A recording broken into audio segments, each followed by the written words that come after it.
नमस्कार दोस्तों, मैं प्रदीप कुमार।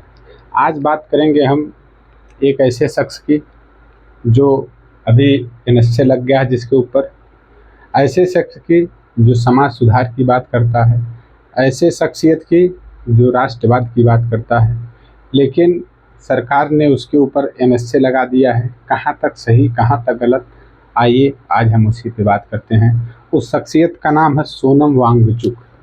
सोनम वांगचुक। सोनम वांगचुक। इनका जन्म जो हुआ था 1966 में लद्दाख लद्दाख में हुआ था। ये एनआईटी श्रीनगर से बीटेक है।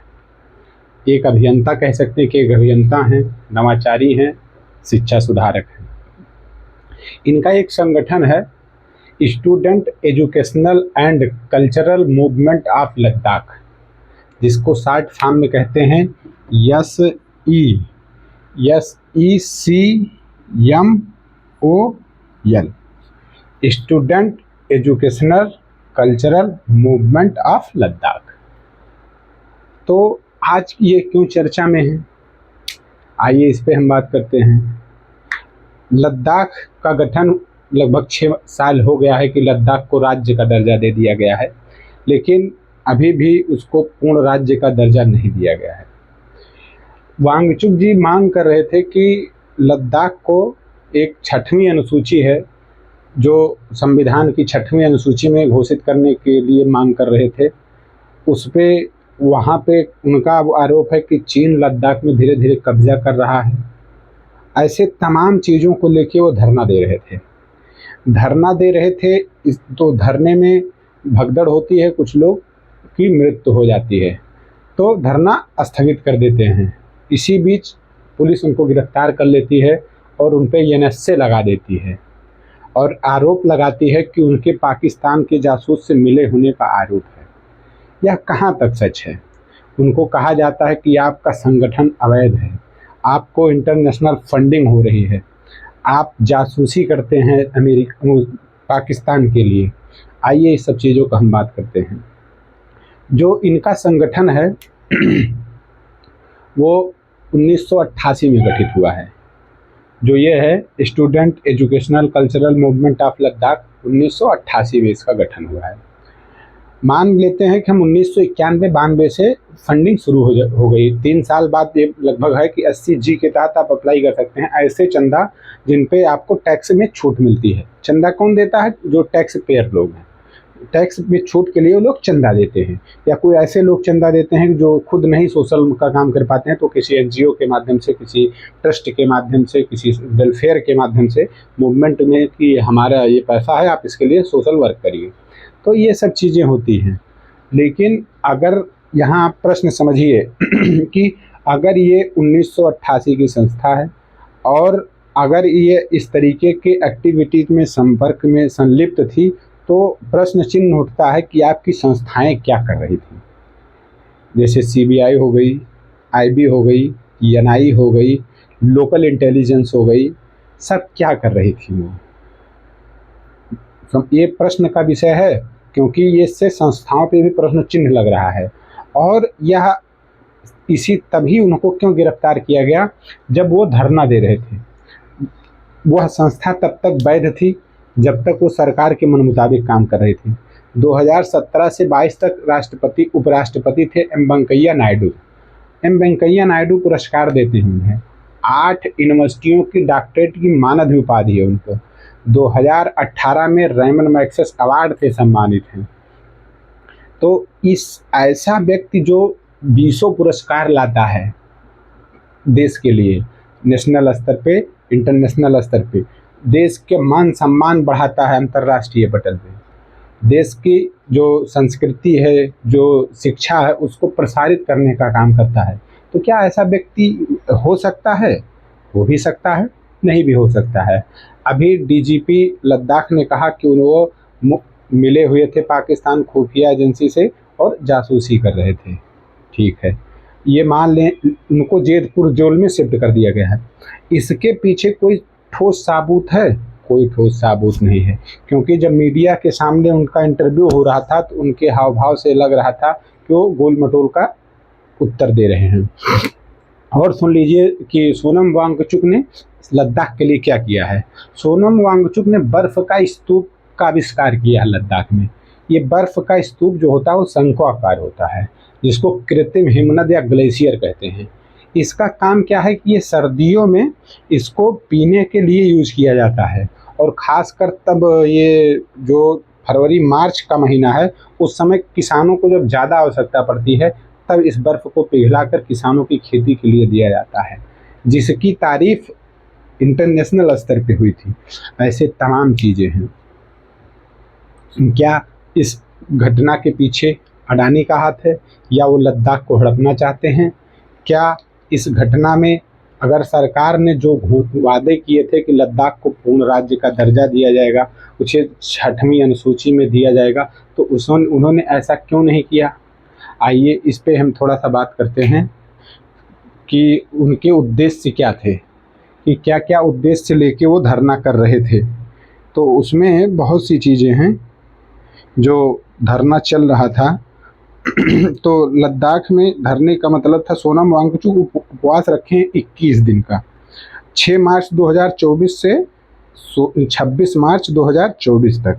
उनकी मुख्य मांगें जो थीं कि लद्दाख को 6वीं अनुसूची में दर्जा दिया जाए, पर्यावरण की सुरक्षा और पर्यावरण संरक्षित क्षेत्र घोषित किया जाए, लद्दाख के युवाओं के लिए रोजगार के अवसर में वृद्धि की जाए, लद्दाख की अनूठी संस्कृति और भाषा को संरक्षित किया जाए। अब बताइए, कोई भी व्यक्ति होगा जो अपने प्रदेश में, अपने देश में रहेगा तो उस देश प्रदेश के लिए कुछ तो सोचेगा। 6वीं अनुसूची का दर्जा देना मतलब विशेष राज्य का दर्जा देना। विशेष राज्य का दर्जा देने से वहाँ कुछ अलग से पैकेज सरकार दे सकती है, शिक्षा के लिए, स्वास्थ्य के लिए, इंफ्रास्ट्रक्चर के लिए। सरकार के पास पैसे की कोई कमी नहीं है।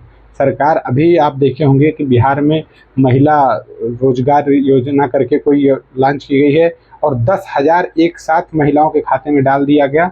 सरकार का दावा करे लगभग 7500 करोड़ रुपए। तो क्या सरकार के पास पैसा नहीं है? पैसा है, लेकिन सरकार कहाँ तक चाहती है कि वहाँ के जो ज़मीनें हैं उस पर किसी मित्र का हाथ है या किसी मित्र की निगाह है?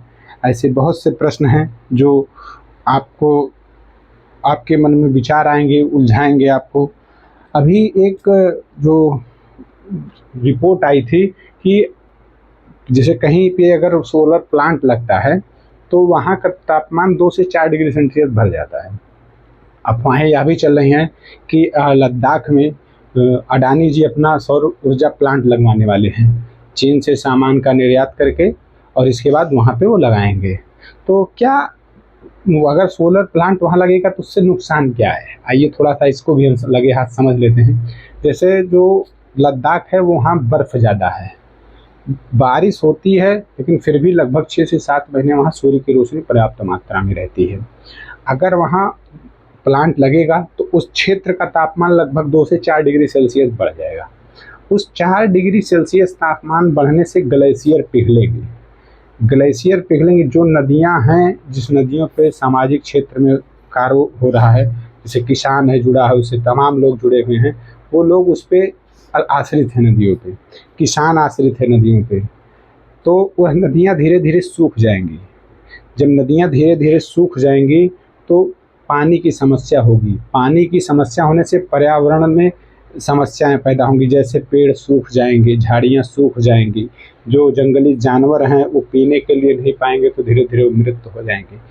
ये ऐसे तमाम चीज़ें हैं, जैसे सिंधु, झेलम, चिनाब, रावी, तमाम नदियां हैं जो हिमालय से निकलती हैं और मैदानी भागों को होते हुए समुद्र में जाके मिल जाती हैं। उन नदियों में चाहे आप जलमार्ग हो, चाहे उन नदियों के किनारे बड़े बड़े औद्योगिक शहर हों, उद्योग लगे हों, तो उनको पानी नदी से ही मिलता है।